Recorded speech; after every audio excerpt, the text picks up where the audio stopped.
I'm going to show you how to profit from lean advertising. Now, what is lean advertising? Well, it's when you can advertise to people without them knowing that you are advertising to them. The idea is that you blend in with the environment. You become part of the background. You become something that doesn't seem like an advertisement because it's so subtle. Now, this is obviously not going to make sense for every single business out there. But if your product lends itself to this type of thing, then it can be extremely profitable because people will buy from you without ever really being aware that they're buying from you. So let me ask you a question.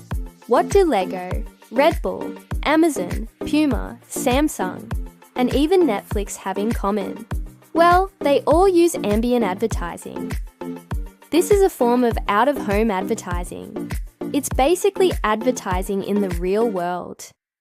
And usually it's a really clever way of promoting something without kind of interrupting people's lives too much.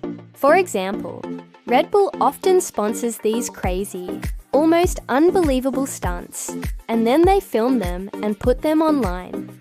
And it's only after you watch the video that you realize that, oh, actually this was a Red Bull stunt. Similarly, you might see an advert on Instagram or Facebook for a Samsung phone.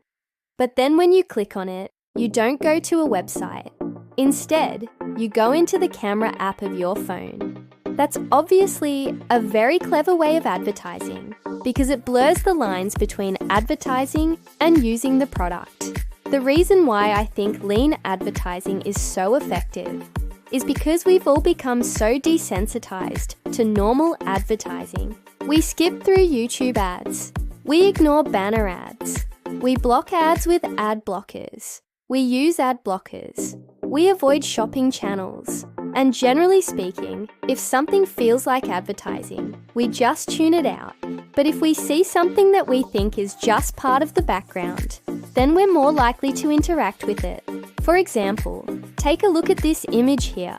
Obviously, this is an advertisement. It's for a deodorant called Sure. But this feels like it's just part of the wall. It's part of the environment. It's almost like a mural. So you could walk past this every day and not realize that it was an advertisement. Now, obviously, this strategy isn't going to work for every single business out there.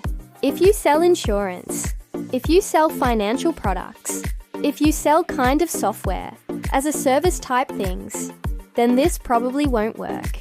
But if you're selling a physical product, particularly one that lends itself to this sort of lifestyle, then it can work really, really well. The first example I'm going to show you is sponsored posts on websites. So for example, take a look at this article on GQ.com. It's titled, What to Wear When Going to a Wedding. And as you scroll down, you can see a section for Our Pick.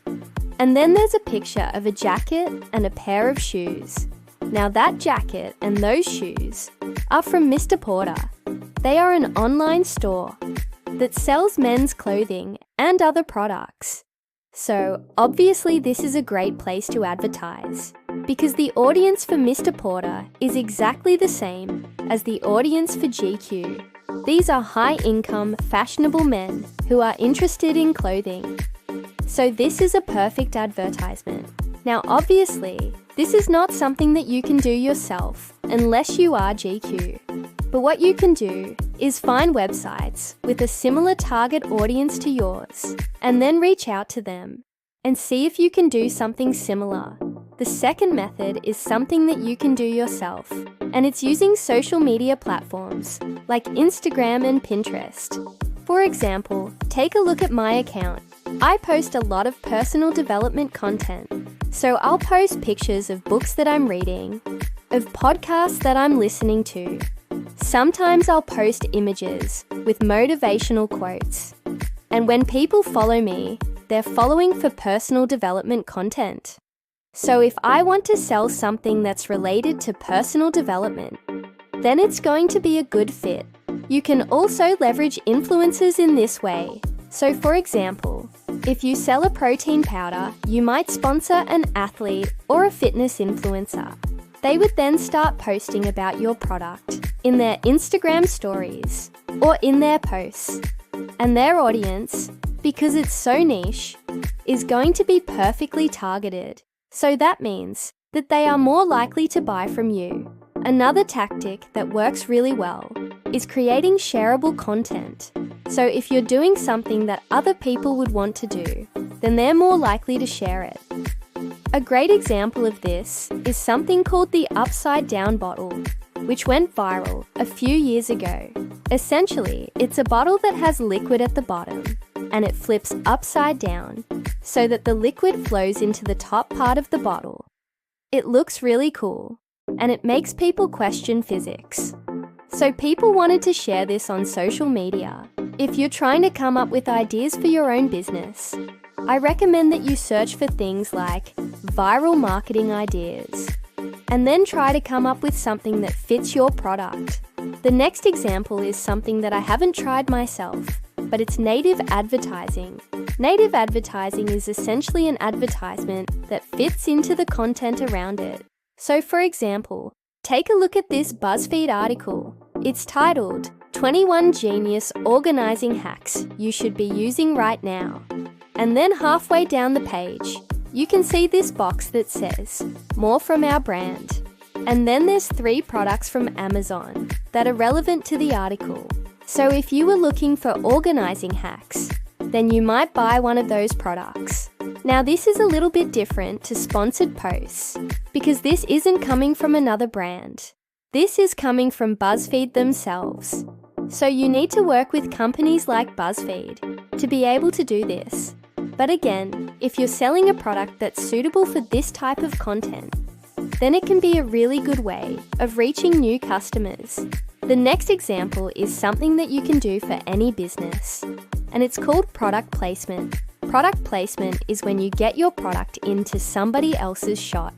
The most obvious example of this is movies and TV shows. So you might pay a company millions of dollars to have a scene in their movie where they drink Coca-Cola or drive a Ford, but you can do something similar with YouTube videos. For example, you could send a free t-shirt to a YouTuber and ask them to wear it in a video. Or, if you send them a hat, they might wear the hat while they're filming.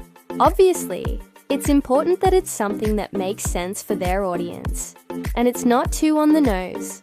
So you don't want to send a t-shirt to a cooking YouTuber that says, "Cooking is my therapy." It's got to be something that's subtle, something that's a little bit hidden. It's got to be almost like it doesn't feel like an advertisement. The final example is public restrooms. Now this is something that I used to do when I worked at a startup, and it was really effective. The idea is that you find public restrooms in places where your target customer hangs out, and then you put up posters in those restrooms. So for example, if you're selling women's clothing, then you might put posters in the restrooms of shopping malls. Obviously, this is a really low-tech solution, and it's not something that everybody can do.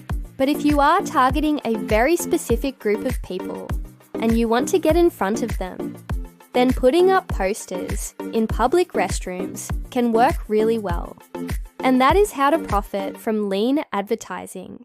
Now, if you want to learn more about building a business, then make sure you check out the next video.